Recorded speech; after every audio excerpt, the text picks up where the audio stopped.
May 13th, 2023. Black Sea waters near Snake Island. Ukrainian forces detected Russian helicopter activity approaching the contested area.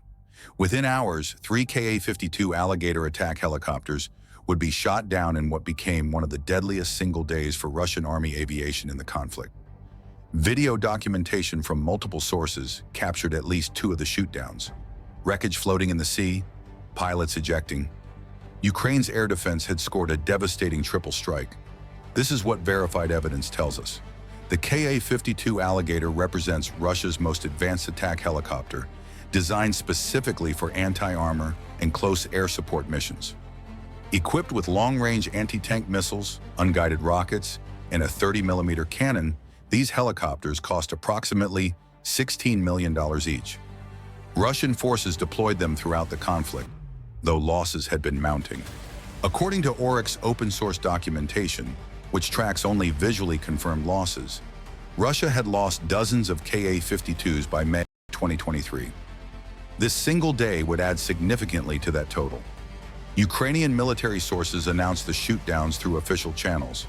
The Ukrainian Air Force released video footage showing at least one helicopter being struck and falling toward the water. Smoke trail clearly visible, the distinctive coaxial rotor design of the Ka-52 identifiable even in the footage. Additional videos emerged from Ukrainian positions showing what appeared to be separate engagements. The tactical question immediately arose: what system brought down these helicopters?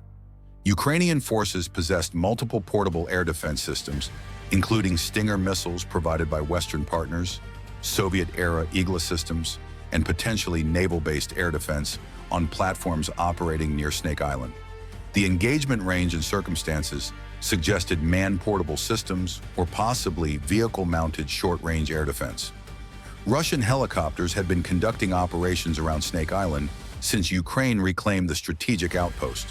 The small rocky island, located approximately 35 kilometers from the Ukrainian coast, had changed hands during the conflict.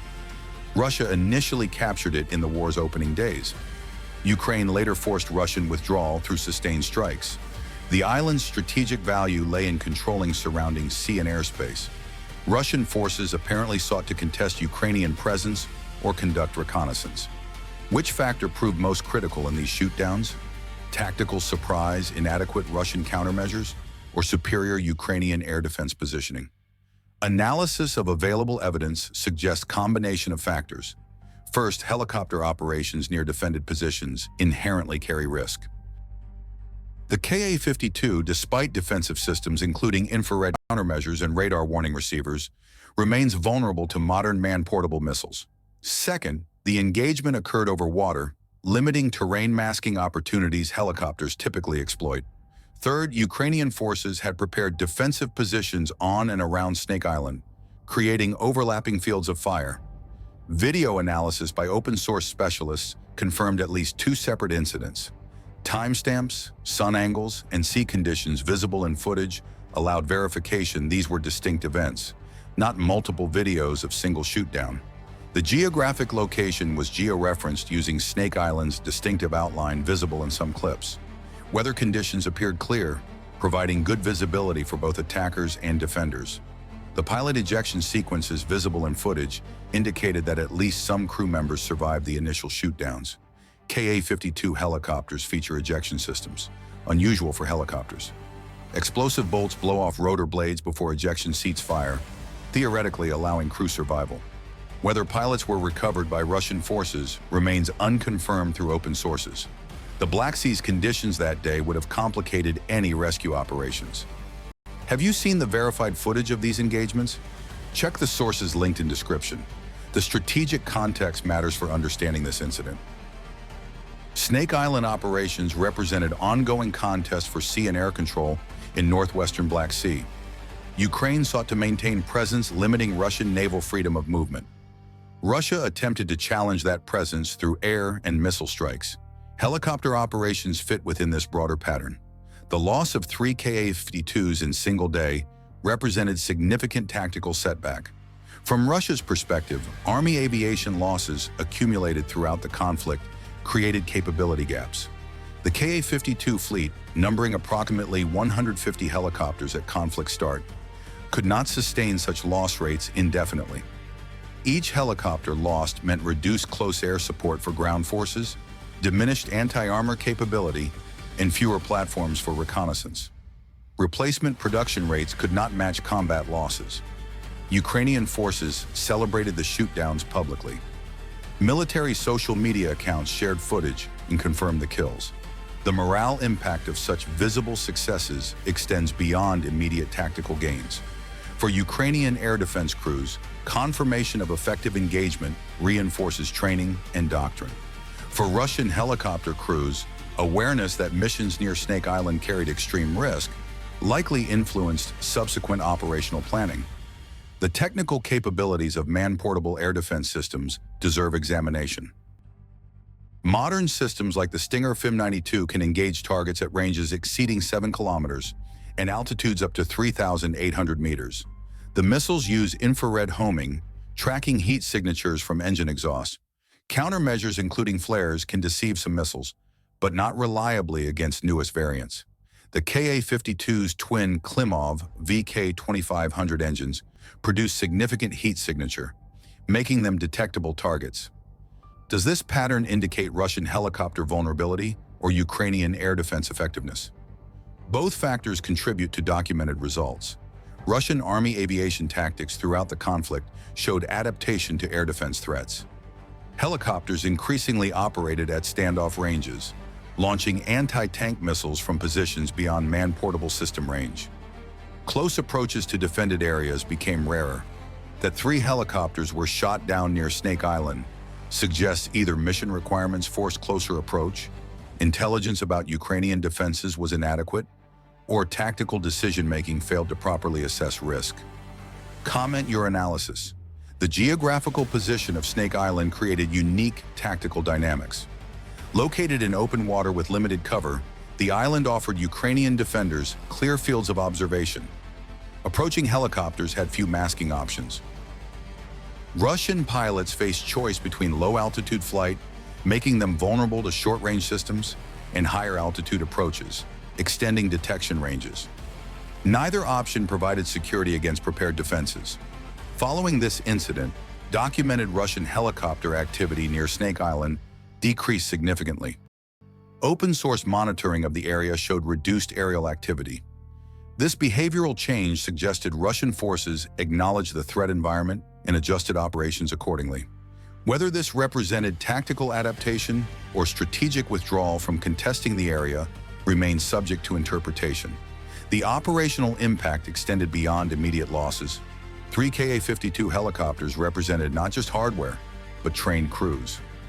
Russian helicopter pilot training requires months and significant resources. If crew members perished in these incidents, the human capital loss exceeded material costs.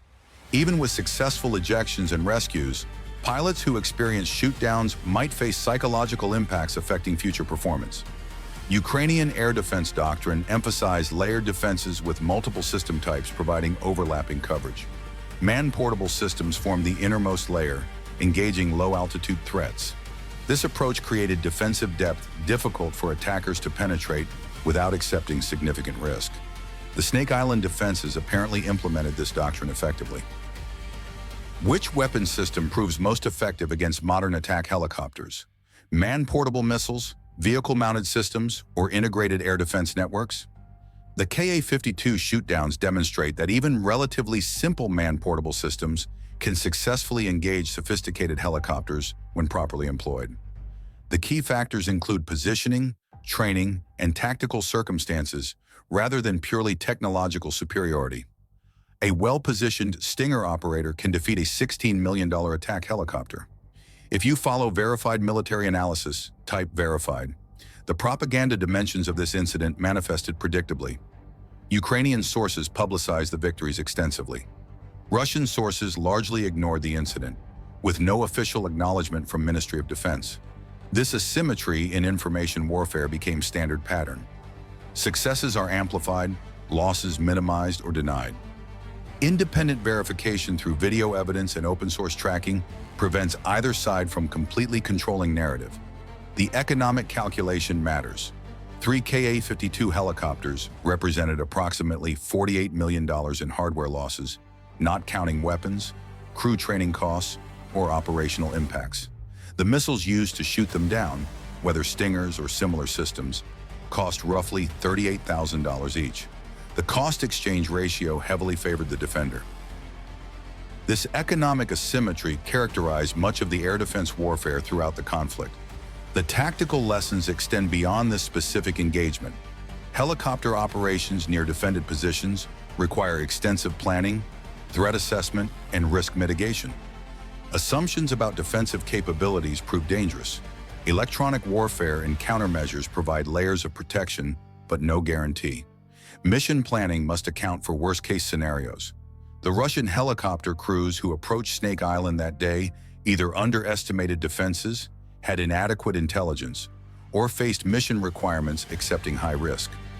Months later, analysis of Russian helicopter tactics showed continued evolution. Standoff ranges increased. Night operations became more common. Routes avoided known air defense concentrations. These adaptations reflected hard lessons learned through combat losses. The May 13th incident contributed to that learning process. Ukraine's success in defending Snake Island and surrounding waters demonstrated that territorial control requires layered defenses, including robust air defense. What tactical adaptation should we watch for next? Share your thoughts. The Black Sea operational environment presented unique challenges for both sides. Russian naval and air forces could not operate freely near Ukrainian-controlled coastline and islands. Ukrainian forces extended defensive reach in a maritime domain through combination of anti-ship missiles, air defense systems, and presence on strategic points like Snake Island. This created contested zone where neither side enjoyed uncontested access. The wreckage of the three Ka-52 helicopters remains on the Black Sea floor, assuming recovery operations were not conducted. The exact locations have not been publicly disclosed, though general area near Snake Island can be inferred from available information. Salvage would offer intelligence value, but technical challenges of underwater recovery may outweigh benefits. The incident entered the historical record as significant single-day loss for Russian Army aviation. 3 advanced attack helicopters destroyed in related operations around single objective demonstrated both Ukrainian defensive effectiveness and Russian operational difficulties. The strategic implications resonated through both military establishments. For Ukraine, confirmation that properly positioned air defenses could create effective exclusion zones. For Russia, recognition that helicopter operations near defended areas carried prohibitive costs. The broader campaign context showed systematic Ukrainian efforts to deny Russian air superiority. While Russia maintained advantages in total aircraft numbers, Ukrainian air defenses created an environment where those advantages could not be freely exploited. Each shootdown, whether helicopter or fixed-wing aircraft, contributed to cumulative attrition. Russian aviation could not sustain unlimited losses while maintaining operational tempo. This analysis is based on available open-source information and official statements as of May 2023. Exact details about weapon systems used, complete casualty information, and tactical circumstances remain partially uncertain. Skyfall warfare aims to provide fact-based analysis while acknowledging the fog of war. The documented strategic impact shows Russian Army aviation suffered significant single-day losses. Ukrainian air defenses demonstrated effective engagement capability. Snake Island area proved extremely hazardous for Russian helicopter operations. Tactical adaptations followed in subsequent operations. The cost-effectiveness of manned portable air defense against expensive helicopters was proven once again. What does verified evidence tell us about effectiveness? Manned portable or short-range air defense systems successfully engaged 3 advanced attack helicopters near Snake Island. How have tactics evolved based on documented incidents? Russian helicopter operations near defended Ukrainian positions became more cautious with increased standoff ranges. What patterns in real engagements indicate future operations? Continued emphasis on layered air defenses and exploitation of geographic advantages for defensive positions. Real warfare, real analysis, Skyfall warfare. Subscribe to Skyfall Warfare for documented analysis of real aerial combat and air defense operations. Sources in description.